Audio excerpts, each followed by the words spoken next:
Hi guys, കൃഷിരത്തിന്റെ പുതിയൊരു വീഡിയോയിലേക്ക് ഏവർക്കും സ്വാഗതം.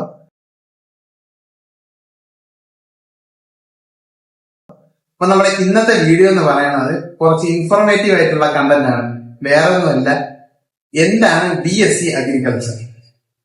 നിങ്ങൾ പലരും കേട്ടിട്ടുണ്ടായിരിക്കും BSc അഗ്രികൾച്ചർ എന്ന് പറയുന്ന ഒരു കോഴ്സ് ഉണ്ട്. അതിങ്ങനെ 4 വർഷത്തെ കോഴ്സാണ്.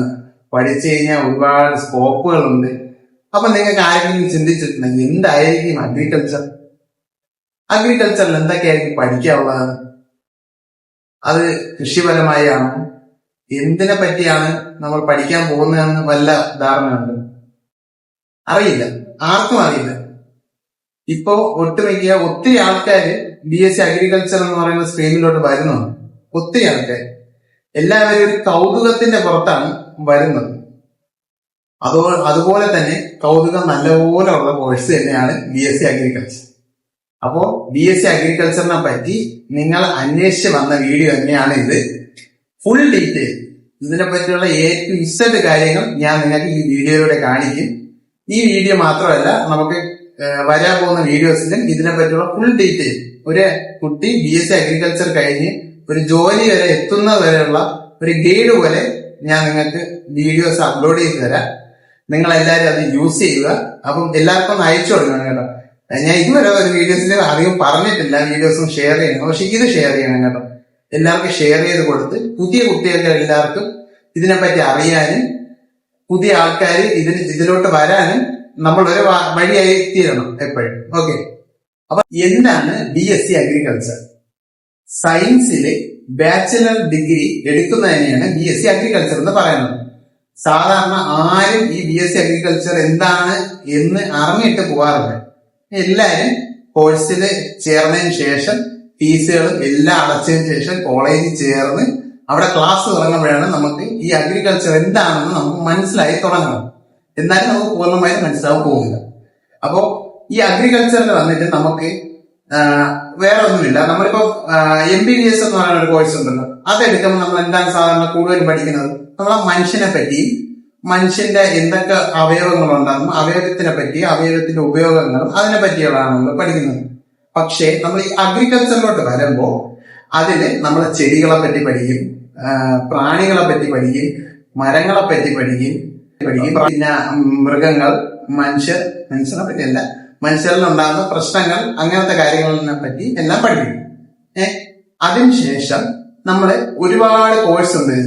ഏകദേശം ഒരു 80-85 പേപ്പറിനകത്ത് അഗ്രികൾച്ചറിൽ വരുന്നുണ്ട്. അത് യൂണിവേഴ്സിറ്റി മാറുന്ന അനുസരിച്ച് നമുക്ക് സബ്ജക്ട് മാറി വരും. പക്ഷെ എന്നാലും കോമൺ ആയിട്ട് കുറച്ച് സബ്ജക്ട് ഉണ്ട്. അത് തന്നെയാണ് നമ്മൾ മൊത്തമായി 4 വർഷം കൊണ്ട് പഠിച്ചു തീരുന്നത്. ഇതിൽ ഫസ്റ്റ് മെയിൻ കോഴ്സ് എന്ന് പറയുന്നത് അഗ്രോണമി എന്ന് പറയുന്ന സബ്ജക്റ്റാണ്.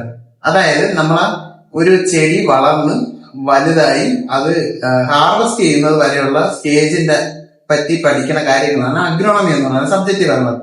അടുത്ത സബ്ജക്ട് വന്നിട്ട് ഹോർട്ടിക്കൾച്ചർ വന്നിട്ട് നമ്മളെ മരങ്ങളെ പറ്റി, ഫ്രൂട്ട്സിനെ പറ്റി, വെജിറ്റബിൾസ്, അതെല്ലാം കൂടെ ചേർന്ന് പറഞ്ഞ ഒരു സബ്ജക്റ്റാണ് ഹോർട്ടിക്കൾച്ചർ. അടുത്തതെന്ന് പറയുമ്പോൾ സോയിലിനെ പറ്റി എന്ന് പറയുമ്പോൾ നമ്മളെ മണ്ണിനെ പറ്റി, അതിന്റെ അളവുകളെ പറ്റി, അതിന്റെ അകത്ത് എന്തൊക്കെ ഘടകങ്ങൾ ഉണ്ടെന്നുള്ളതിനെ പറ്റി, അതിനെ പറ്റി പഠിക്കുന്നത് സോയിൽ സയൻസ് എന്ന് പറയുന്നത്. അടുത്തതെന്ന് പറഞ്ഞാൽ പ്ലാന്റ് പാത്തോളജി വന്നിട്ട് നമ്മുടെ ഇലകളെ പറ്റിയും ചെടികളെ പറ്റിയും അതിൽ വരുന്ന അസുഖങ്ങളെ പറ്റി മനസ്സിലായി, അസുഖങ്ങളെ പറ്റി നല്ല രീതിയിൽ ഡീറ്റെയിൽ ആയിട്ട് പഠിപ്പിക്കുന്ന കോഴ്സാണ് പ്ലാന്റ് പാത്തോളജി. അടുത്തെന്ന് പറയുമ്പോൾ എന്റമോളജി. ഞാൻ പറഞ്ഞില്ലേ, പ്രാണികളെ പറ്റി ഫുൾ A to Z, പ്രാണി ജനിച്ചത് മുതൽ ചാവുന്നത് വരെ എന്തൊക്കെ പ്രൊസീജിയർ ഉണ്ടോ അതെല്ലാം പറയും.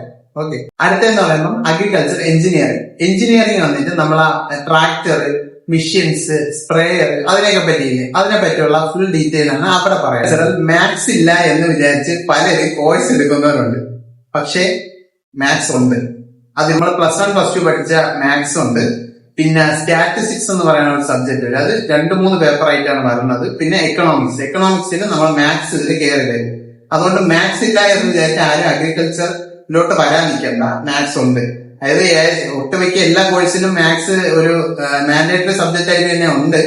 അതുകൊണ്ട് തന്നെ നിങ്ങൾ ആ ഒരു ഐഡിയ മൈൻഡിൽ വെച്ചിട്ട് വേണം പഠിക്കാനായി. അടുത്തതെന്ന് പറയുന്നത് അഗ്രികൾച്ചർ എക്കണോമിക്സ്. എക്കണോമിക്സ് എന്ന് പറയുന്ന സബ്ജക്ട് നമ്മൾ അഗ്രികൾച്ചറിൽ മെയിൻ ആയിട്ട് വരുന്ന ഒരു സബ്ജക്ട് തന്നെയാണ്. നമ്മുടെ അടുത്ത സബ്ജക്ട് എന്ന് പറഞ്ഞാൽ പ്ലാന്റ് മൈക്രോബയോളജി, അതായത് സൂക്ഷ്മജീവികളെ പറ്റി പഠിക്കുന്ന സബ്ജക്റ്റ് ആണ് മൈക്രോബയോളജിയിൽ വരുന്നത്. അടുത്ത സബ്ജക്ട് എന്ന് പറയുന്നത് പ്ലാന്റ് ജെനറ്റിക്സ്. പ്ലാന്റ് ജെനറ്റിക്സിൽ വന്നിട്ട് ചെടികൾ എങ്ങനെയാണ് ഉത്ഭവിച്ചതെന്നും അതിന്റെ പാരമ്പര്യത്തിനെ പറ്റിയുള്ള കാര്യങ്ങളൊക്കെയാണ് ജെനറ്റിക്സിൽ പറയുന്നത്. അടുത്ത മെയിൻ ആയിട്ട് വരുന്ന 2 പ്രോഗ്രാം എന്ന് പറയുന്നത് ഓൾ ഇന്ത്യ ടൂർ ആണ്. അതായത് AIST, all India study tour എന്ന് പറഞ്ഞാണ് ഒരു സബ്ജക്ട്. ആ സബ്ജക്റ്റ് ആയിട്ട് എന്ന് പറഞ്ഞാൽ നമ്മൾ ടൂറാണ് പോകുന്നത്. ഒരു 10-20 ദിവസത്തെ ടൂർ ആയിരിക്കും. അത് നിങ്ങൾക്ക് നല്ല രീതിയിൽ ഏറ്റവും കൂടുതൽ എൻജോയ് ചെയ്യാൻ പറ്റുന്ന ഒരു ടൈം ആയിരിക്കും. ഒരു 10-15 ദിവസം ഫുൾ പാക്കേജോടെ ആയിരിക്കും. പിന്നെ അതിന്റെ പേയ്മെന്റ് ഒക്കെ കോളേജ് മാറുന്നതനുസരിച്ച്, യൂണിവേഴ്സിറ്റി മാറുന്നതനുസരിച്ച് മാറും. പിന്നെ പറഞ്ഞതെന്ന് വെച്ചാൽ റാവേ പ്രോഗ്രാം എന്ന് പറഞ്ഞു വരും. റാവേ പ്രോഗ്രാമിൽ വന്നിട്ട് നമ്മൾ പഠിക്കുന്ന കാര്യമുണ്ടല്ലോ, അതെല്ലാം നമ്മൾ ഫീൽഡിലോട്ട് ചെയ്യണ പരിപാടിയാണ്. അതായത് നമ്മുടെ ഓരോ യൂണിവേഴ്സിറ്റി മാറുമ്പം മാറുമെന്ന് പറഞ്ഞില്ലേ, അപ്പൊ അതുപോലെ തന്നെയാണ് ഇത്.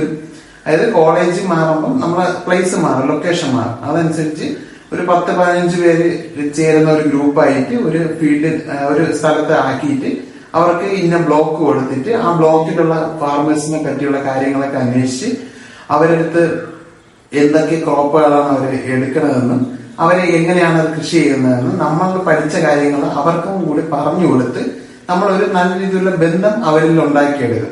അതിലൂടെ നമുക്ക് തന്നെ പുതിയ ആൾക്കാരോട് സംസാരിക്കാനും നമ്മളെ പേഴ്സണൽ ഡെവലപ്മെന്റ് നടത്താനും സഹായിക്കും. ഇപ്പൊ നമ്മൾ ഒരു കാര്യം പഠിച്ചാൽ മാത്രം പോരല്ലോ, അതിപ്പം നമ്മൾ എങ്ങനെ ഉപയോഗിക്കും എന്നുള്ള ഒരു കാര്യമുണ്ടല്ലോ.